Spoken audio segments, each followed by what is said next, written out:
யாவும் ஈர்க்கும் பக்தர் வேண்டும் வரம் கூடும் நேரம். Nityanandam. Now, let us enter into the next episode of exploring into Vedic traditions. Today, I have a very interesting topic for all of you. You might have heard the word Kundalini often mentioned when you hear spiritual discourses. Kundalini is a word that is referred to very often in ancient Vedic literature works. Kundalini is the mention of an important, powerful energy inside every human body. And the word Kundalini is a Sanskrit word which means a coiled snake. A coiled snake seems to be dormant, almost dead to appearance. But when it is triggered or affected, immediately it rises up with a powerful venom which can penetrate any surface. This we all know at the physical level. Vedic literature also mentions that the human body is not just the outer appearance we see. There is a psychic body, a physiological subtle body also, and that subtle body is controlled by the nervous system. This Kundalini, according to ancient works, is said to be present at the base of the spine. It is seated in the lowest chakra. This Kundalini energy is dormant and seated at the base of the spine, and when awakened, it gives a deep knowledge of the human being about himself, his purpose of taking this life, and his connection to the cosmos. That, incidentally, is termed as enlightenment. The Kundalini awakening helps the seeker who is interested in knowing experience the ultimate conscious state. Now, how do we progress to understand and to relate and to awaken this Kundalini? Many among the human beings have no knowledge whatsoever that they have such a powerful energy within them. Only very few who feel that there is nothing in this world that can fulfill them start turning inward, and they realize fulfillment cannot be obtained by the outer world they see. It is somewhere hidden within, deep inside them. With the help of a guru, a master who has been through the process of going towards enlightenment, or at the highest level, a being who is enlightened can become the basic guide for a seeker to raise his Kundalini. A master's guidance is necessary for the proper awakening of Kundalini.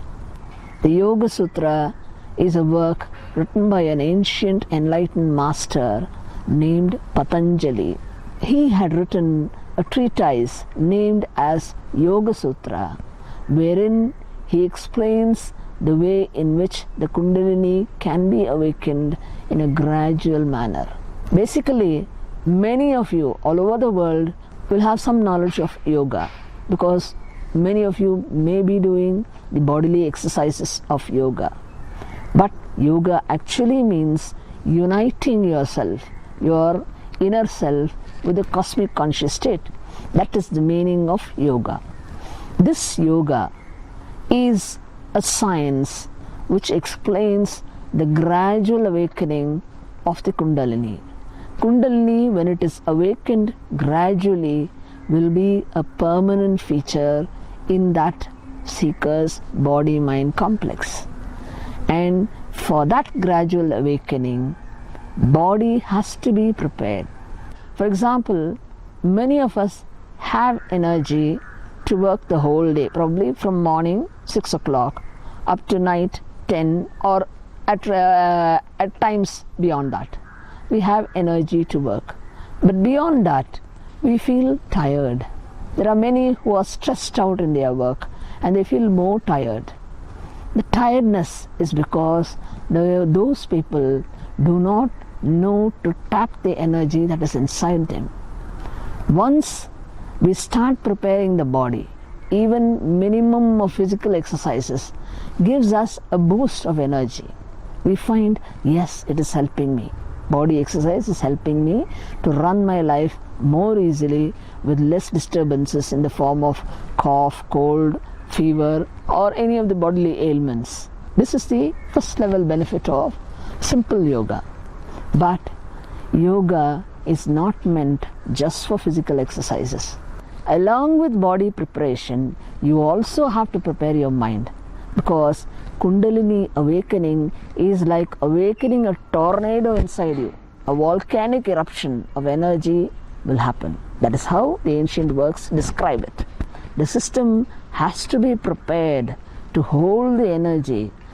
Now, for this preparation of the mind, it is necessary to get rid of fear, greed, desire, and all other such basic emotions that stop you from understanding in the right manner.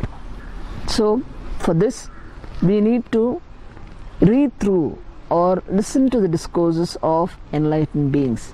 That is absolutely necessary for preparing the mind. So, bodily and mental preparation are necessary step.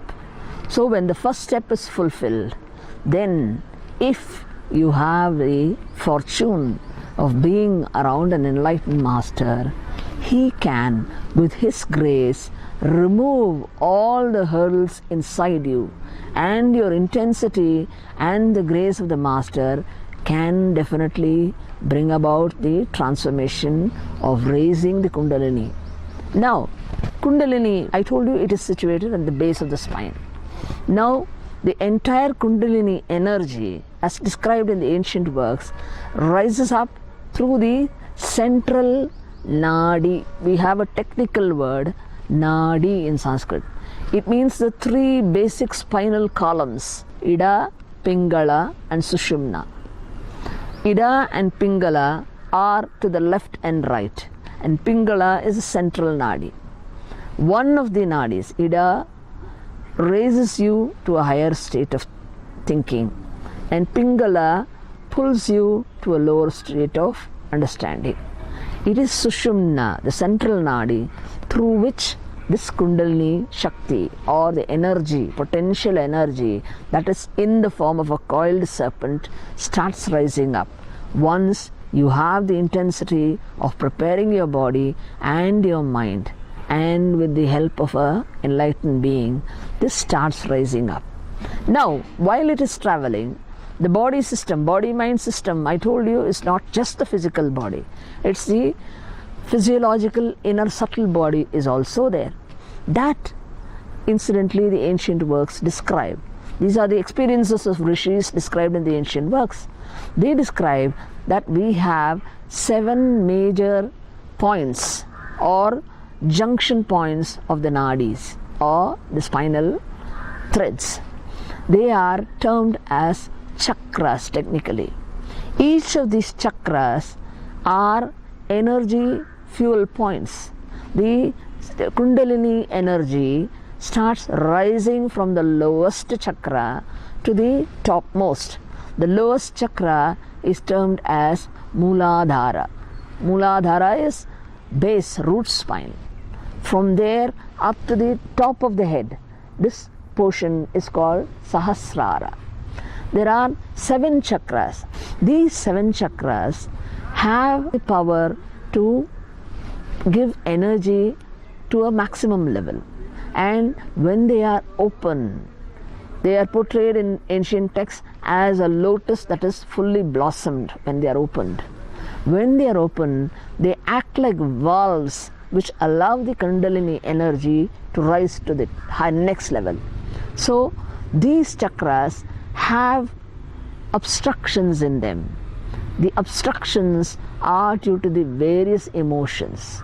various emotions like desire, lust, anger, worry, expectations, and need attention, and ego, and discontentment are some of the basic negative emotions that block the chakra from functioning well.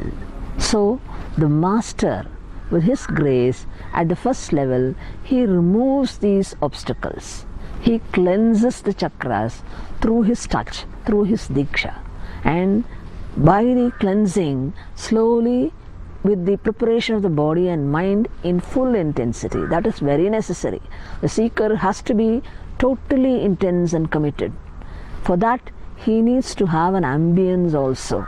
That is why enlightened masters ask the seeker to be around them, so that the intensity is nurtured to the full and the seeker can benefit by the ambience and rise to his enlightenment state or raising of the Kundalini at a fast track. If you read through the stories of enlightened masters, you will see their experiences of how the Kundalini rising brought in a boost of energy. And finally, when the enlightenment arrives on them, it is almost like a volcanic eruption that has happened inside them. The entire body and mind turns and becomes new. This is the experience given by many a master. So, for learning more about this Kundalini and the preparation, we would request you to go through to the YouTube and listen to the discourses of Swamiji.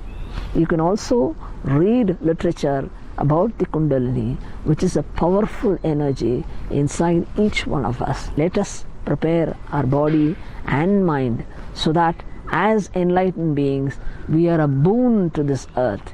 We are a boon to everyone around us, and we too can radiate and share our enlightenment, thus making the world a more excited, beautiful place to live in. Nityananda.